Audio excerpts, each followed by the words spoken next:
एके को अविन को रिया के साथ जाते देख अच्छा नहीं लग रहा था। वो उन दोनों को वहां से रेस्टोरेंट की तरफ जाते हुए कंटिन्यूअसली देख रही थी। वो खुद से ही बोली, अविन जैसे हैंडसम लड़के के लिए ये रिया अच्छी चॉइस नहीं है। पता नहीं क्यों अविन इसे इतना भाव दे रहा है। तभी ग्रीन सिग्नल हो गया। एके अभी भी अविन और रिया के ख्यालों में ही खोई हुई थी। इतने में उसकी कार के पीछे खड़ी गाड़ियों के हॉर्न बजने लगे। आवाज सुन एके अपनी सोच से बाहर निकली और कार सिग्नल से आगे ले ली। वो मन ही मन खुद से बोली, मैं भी ये क्या सोचने लगी थी। अविन किसी भी लड़की के साथ घूमे, किसी को भी अपनी गर्लफ्रेंड बनाए, उससे मुझे क्या। ऐसा नहीं होना चाहिए आयरा, कभी नहीं। तुम स्टीफेंस की प्रिंसिपल हो, तुम गलत डायरेक्शन में जा रही हो Aira Kohli. Stop this nonsense here and calm down, calm down.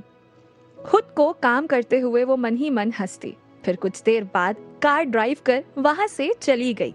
वहां अविन रिया के साथ रेस्टोरेंट में एंटर हुआ। रिया ने उसे एक खाली टेबल की तरफ इशारा कर कहा, वहां जाकर बैठते। अविन ने उसे दूसरी टेबल की तरफ इशारा किया और कहा, वहां नहीं, वो उस कॉर्नर वाली टेबल पर जाते हैं।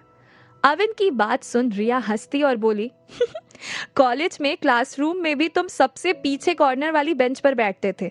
खोपचे में बैठना क्या तुम्हें इतना पसंद है? अविन ने उसके साथ आगे चलते हुए कहा, खोपचे में बैठने के बहुत फायदे होते हैं। जैसे कि?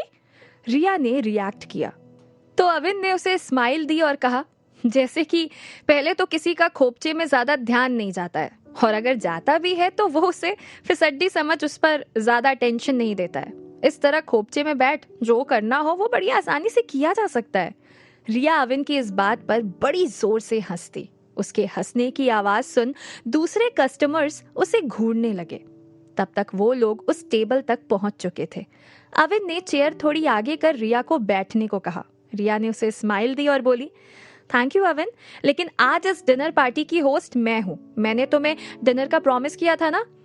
अविन ने उसके सामने बैठते हुए कहा, लेकिन मैं तो डिनर कर चुका हूँ रिया।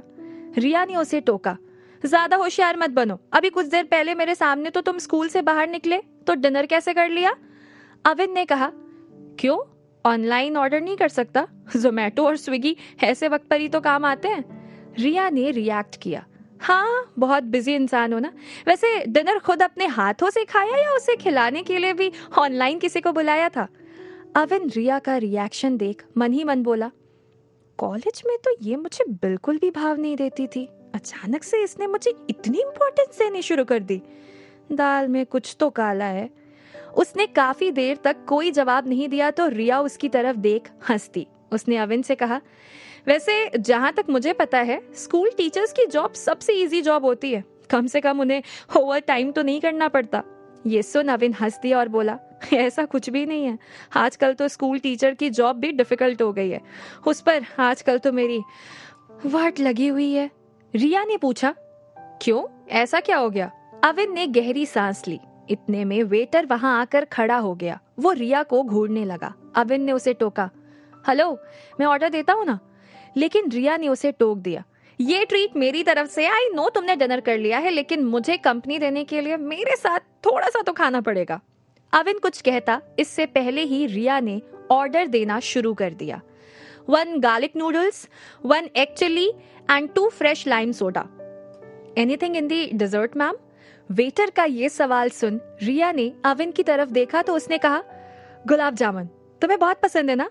रिया मुस्कुरा दी। उसने वेटर से कहा, gulab jamun is fine. Order लेकर वेटर वहां से चला गया। उसके जाते ही रिया ने अविन से पूछा, तुम्हें कैसे पता कि मुझे गुलाब जामुन पसंद है? अविन मन ही मन बोला, रिया तुम्हारी पसंद नापसंद के बारे में मुझसे ज्यादा किसी को पता नहीं होगा। उसने कहा, तुम्हें याद है कॉलेज में एक बार रोनित ने तुम्हारे लंच बॉक्स से सारे गुलाब जामुन खा लिए थे तो तुमने पूरा कॉलेज सिर पर उठा लिया था। उस दिन बेचारे रोनित ने फिर कभी अपनी लाइफ में गुलाब जामुन न खाने की कसम खा ली थी। ये सुन रिया जोर से हंसती। उसने कहा, तो तुम मुझे तब भी इतना क्लोजली ऑब्जर्व करते थे? मुझे तो उस वक्त ठीक से तुम्हारा नाम भी नहीं पता था। अविन हंस दिया। उसने कहा, केवल मैं ही नहीं, कॉलेज के सारे लड़कों का अटेंशन तुम पर ही होता था।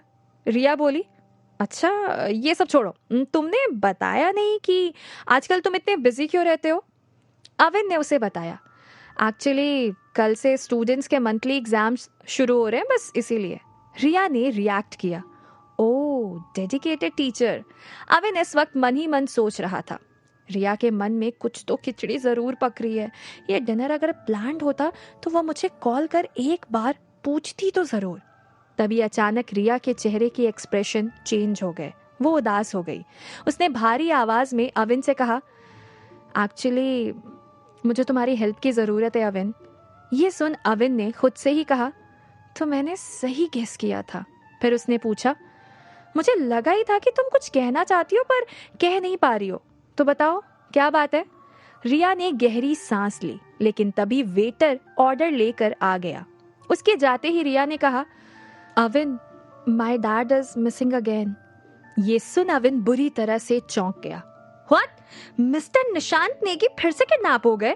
रिया ने उसे ठीक करते हुए कहा, no Avin, he is missing, not kidnapped. ये सुन अविन ने मन ही मन सोचा, अजीब लड़की है, इसके डैड मिसिंग है और ये मुझे डिनर पर लेकर आई है। तभी रिया ने उससे कहा, डैड कल रात से कहीं चले गए। टेंशन के कारण मैंने सुबह से कुछ खाया भी नहीं था, पर अब भूख भी बहुत लग रही थी। अविन फिर खुद से बोला, तो ये बात है, तो एक्चुअली ये ट्रीट मेरे लिए नहीं है। रिया ने प्लेट में लेकर खाना शुरू कर दिया। उसने अविन से कहा, डैड को ढूंढने में मुझे तुम्हारी हेल्प चाहिए। अविन ने अपनी प्लेट में थोड़ी सी नूडल्स ली। उसने रिया की तरफ देखा और कहा, हमें पुलिस कंप्लेन करनी चाहिए। रिया ने तुरंत कहा, नहीं, डैड एक लेटर छोड़कर गए। उसमें लिखा है कि वो किसी इंपॉर्टेंट काम से जा रहे हैं और काम खत्म होते ही वापस आ जाएंगे। पता नहीं कहाँ चले गए, उनका कॉल भी नहीं लग रहा है। अविन ने कहा, तो कल तक और रुक जाओ, अगर फिर भी वो वापस नहीं आते तो हम कुछ करते हैं। इस पर रिया ने कहा, एक्चुअली तुम्हें मेरे डैड के बारे में कुछ नहीं पता, इसीलिए तुम ऐसा कह रहे हो। ये सुन अविन ने स्ट्रेंज लुक दिया। उसने मन ही मन सोचा, ऐसी क्या बात है जो रिया मिस्टर निशांत नेगी को लेकर इतना सस्पेंस क्रिएट कर रही है? मुझे तो वो बहुत ही जॉली नेचर के लगे थे। रिया ने नजरें चुराते हुए कहा, मेरे डैड गैम्बलर हैं। ये सुन अविन एकदम हैरान हो गया। उनकी इसी बुरी आदत के कारण अक्सर मॉम से उनका झगड़ा होता था और इसीलिए मॉम तंग आकर उन्हें छोड़कर चली गई।